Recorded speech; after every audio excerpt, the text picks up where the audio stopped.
দর্শক, আপনারা জানেন গত 28 ও 29 তারিখে বঙ্গোপসাগরের সৃষ্ট লঘুচাপের প্রভাবে ভোলার বিভিন্ন নিম্নাঞ্চল ও চরাঞ্চল প্লাবিত হয়েছে।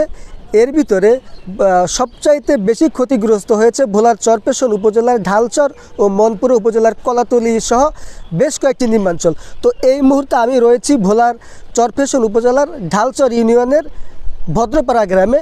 আপনাদেরকে যদি একটু দেখানোর চেষ্টা করি, লঘুচাপের প্রভাবে কিন্তু কার্যত এই গ্রামটি বিধ্বস্ত হয়েছে এবং আপনারা দেখতে পাচ্ছেন বেশ কয়েকটি বসতঘর কিন্তু ক্ষতিগ্রস্ত হয়েছে এবং দুটি বসতঘর বিধ্বস্ত হয়েছে।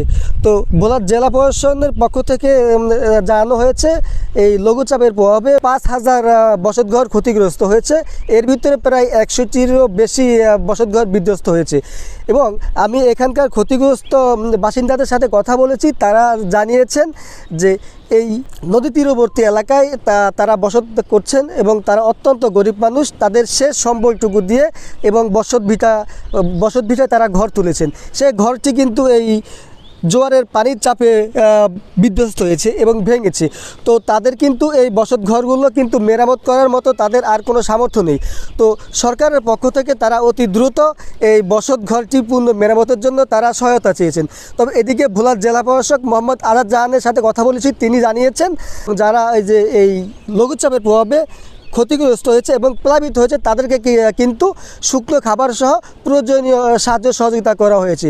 তো এই ছিল আমার কাছে ভোলার থেকে সর্বশেষ।